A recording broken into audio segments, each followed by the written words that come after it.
Ontem nós celebrávamos aqui na igreja a grande festa da ceia do Senhor, a instituição da Eucaristia, o mandamento novo, o sacerdócio.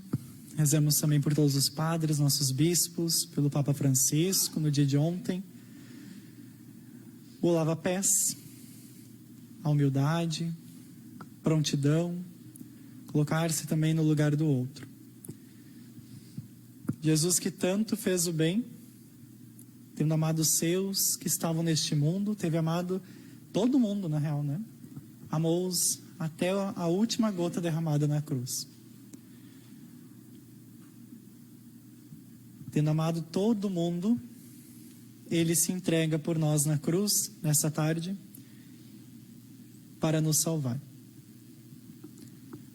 Ontem nós ficamos em vigília, e a gente foi vendo, durante a vigília, Jesus, na sua agonia, pedia para os seus discípulos ficar mais uma horinha rezando, por isso que nós ficamos ontem rezando com ele. Pediu, fiquem, vigiem, vocês estão prontos, mas a carne ainda é fraca. E quando veio Judas, com um destacamento dos soldados, e ali acontece a traição, todos fogem, e Jesus fica sozinho. E começa então toda uma peregrinação também à cruz de Jesus. Percebam que Jesus já estava angustiado na ceia, sabia que era a última refeição dele com seus amigos, sabia que a sua hora tinha chegado. Depois, no Horto das Oliveiras, ele pedia, Pai, afasta de mim esse cálice. Estava angustiado, ainda triste, com medo, talvez, como humano que ele também era, mas na sua divindade, mas que seja feita a tua vontade, não a minha. A gente viu o relato agora, ele passou a noite toda sendo condenado, falando blasfêmias dele, falando coisas que ele não fez, acusando. E é interessante que a gente vê, ninguém é condenado de madrugada. Ninguém é condenado nas escondidas. Todo mundo, naquela época, né, era condenado em público, para que todo mundo visse, todo mundo desse a sua opinião, e aí eles iam dizer se ia ser condenado ou não. E Jesus foi condenado de madrugada, quando todo mundo estava dormindo, todo mundo estava descansando. Algumas passagens, alguns evangelistas ainda vão dizer que alguns dos sumos sacerdotes, alguns sacerdotes que ali estavam, também diziam, mas espera amanhecer, né? A gente não pode fazer isso de noite. Espera amanhecer, aí nós vamos condenar ele justamente. Mas o sumo sacerdote não quis isso, né? É preferível que um morra em favor de todos. É o que eles diziam. É preferível que Jesus morra para que acabasse de vez com essa história de cristianismo, acabasse com os discípulos, acabasse com toda a nossa fé. É o que eles pensavam, né? Com medo também dos romanos que pudessem atacar eles. De manhã bem cedo, Jesus vai para Pilatos e ali é condenado. Foi condenado pelos judeus, agora é condenado pelo governador. O governador não, pelo procurador, né? Pilatos, o Pôncio Pilatos. E Pilatos tenta soltar Jesus de todas as formas. Tanto que ele diz várias vezes, eu não encontro nele crime algum. Eu não vejo nada de mal nele. É um agitador, é alguém que veio trazer uma palavra, uma mensagem de Deus. É alguém que veio curar, que veio trazer esperanças, mas eu não encontro nada que pudesse matar ele, que pudesse crucificar ele. E o povo insistindo cada vez mais. Crucifica, crucifica. Se tu declarar ele rei, não soltar ele, tu vai estar colocando acima do nosso próprio rei, que é César. E assim tu também está te declarando rei. Então o povo ia instigando, os sumos sacerdotes, os guardas, iam fazendo com que Jesus não tivesse saída, né? Com Pilatos também não tivesse saída. A história nos conta, isso não está nos evangelistas nossos, está nos livros apócrifos. A história nos conta que Cláudia, a mulher de Pilatos, teve um sonho de noite de uma pessoa, de um homem que seria condenado injustamente. E que se ela não, se condenassem ele, o mundo todo iria cair na perdição, iria acontecer coisas ruins para a humanidade, principalmente para os judeus. E ela tenta avisar Pilatos que esse homem poderia ser Jesus, que estava sendo condenado. Isso dos livros apócrifos. Por isso que Pilatos tentava, de toda forma, soltar ele. Não consigo soltar ele? Manda flagelar Jesus então. Vamos machucar ele, vamos fazer ele sofrer. Depois a gente solta. A gente faz ali o show que os judeus queriam, depois a gente solta. Mas os judeus, mesmo vendo Jesus todo ensanguentado, todo sujo, todo machucado, coroa de espinhos, ainda queria mais.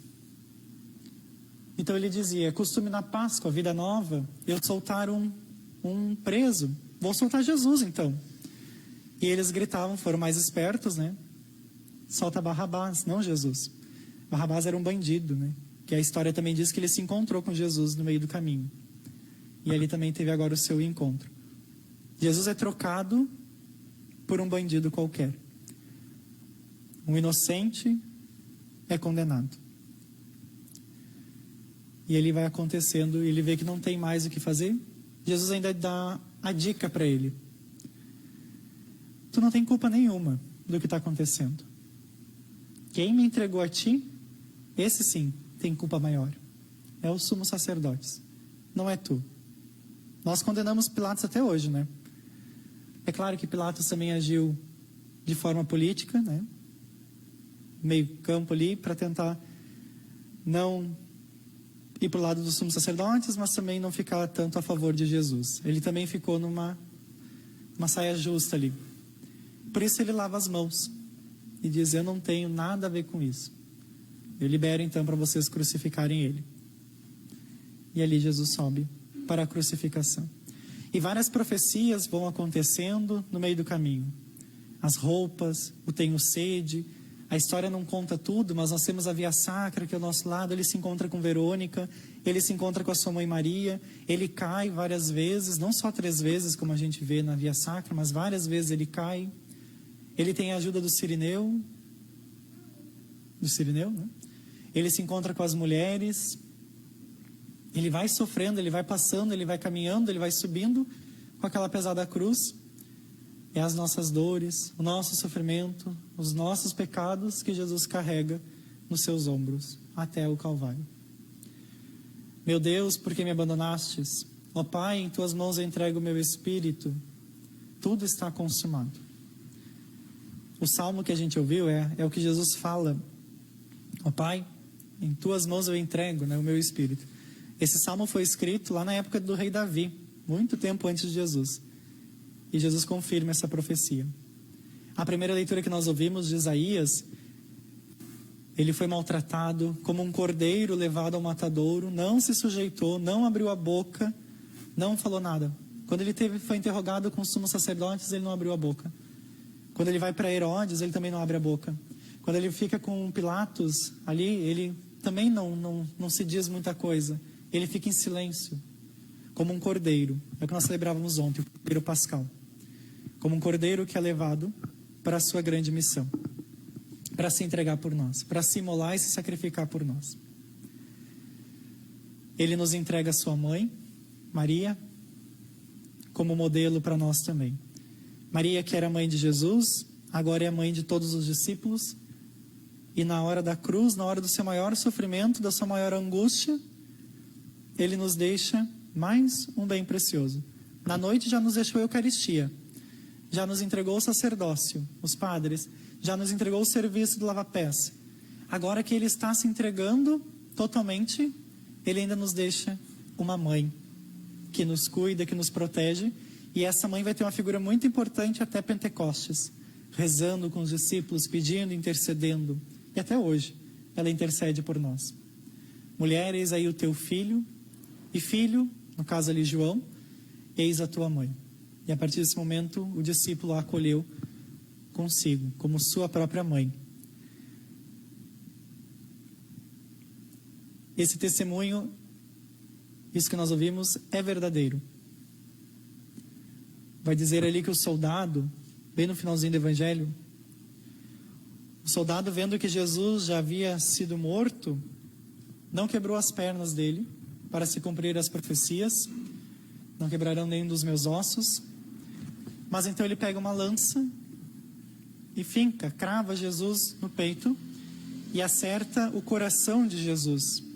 E ali jorra sangue e água. Recordemos, Jesus passou a noite inteira sofrendo, suando, angustiado. E chega um momento que ele não tem mais água no seu corpo, ele começa a suar o quê? Sangue.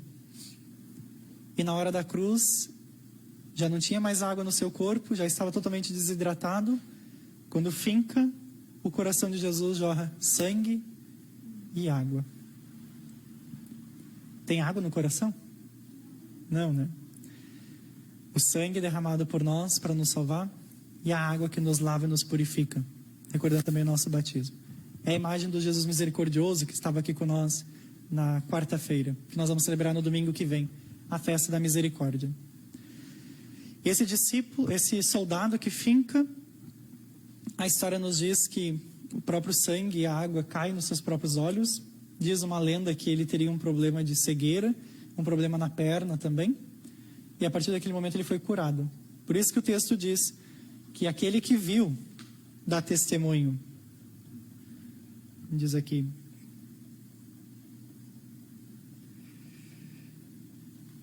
Aquele que viu dá testemunho, o seu testemunho é verdadeiro. E ele sabe que fala a verdade, porque ele viu, ele estava lá, para que nós também acreditemos. Esse soldado depois também se converte a Jesus, depois da sua morte. Jesus já estava morto e ainda continuava convertendo as pessoas. Hoje nós conhecemos ele como protetor, né, das coisas perdidas. Ele tinha problema na perna, a gente dá os pulinhos, né, é São Longuinho, que nós conhecemos ele hoje. É o soldado que fincou Jesus com a lança ali. O ladrão, um foi salvo, o outro não quis ser salvo. Ainda hoje estarás comigo no paraíso. Essa tarde, às 3 horas da tarde, que nós iniciamos a celebração, é a hora da misericórdia. É a hora que Jesus se entrega por nós e dá a sua vida por nós. É a hora que também nós somos convidados, nós aqui na igreja, você em casa, a nos entregarmos também para os nossos irmãos e irmãs. A recordar toda essa paixão que Jesus fez por nós, toda essa entrega por nós. E também nos entregarmos a tudo aquilo que Ele nos ensinou ontem de noite. O serviço, o amor. Colocarmos também a serviço do outro. Essa tarde é a tarde da reconciliação com Deus e com os irmãos. Amai-vos uns aos outros assim como eu vos amei. É a tarde de nós pedirmos perdão para Deus e para aqueles que nos ofenderam, ou para aqueles que eu também ofendi. Para que nós possamos bem celebrar a festa de amanhã. É a tarde de deixar tudo para trás, assim como fez São Dimas, o ladrão da cruz. Pediu perdão. Eu não sou digno do teu perdão, mas eu gostaria de estar contigo quando eu morrer. Ainda hoje estarás comigo no paraíso. A gente até diz que é o ladrão que rouba, né? Roubou até o céu, na hora da morte. Porque entrou na última hora, né? E entrou no céu junto. É um santo hoje da Igreja Católica, São Dimas, o bom ladrão. Que nós possamos também, a exemplo da cruz de Jesus, olhar para esse crucificado, olhar para esse Senhor que se entrega por nós, que derrama o seu sangue, e nós também olhar para quem está do nosso lado, você em casa, olhar para a nossa vida e também nos entregarmos. Assim vai fazer mais sentido tudo que nós vivemos nessa quaresma. Ninguém tem maior amor do que aquele que dá a vida pelos seus amigos e irmãos. É o que Jesus fez na cruz. Entregou-se totalmente por nós. Que nós possamos, num instante de silêncio, olhando para esta cena da paixão do Senhor nas nossas vidas, pedir também perdão nessa hora da misericórdia. E depois, quando a gente terminar essa celebração, nós também irmos ao encontro daquelas pessoas que queremos pedir perdão, que nos ofenderam, que nos magoaram, mesmo que seja virtualmente. Ligue para essa pessoa, manda uma mensagem, peça perdão, ou se encontre, né, se possível. Deixe seu like, se inscreva no canal e aperte o sininho de notificações para continuar recebendo os vídeos aqui da Madalena. E também entra no link aqui embaixo para ver a liturgia diária.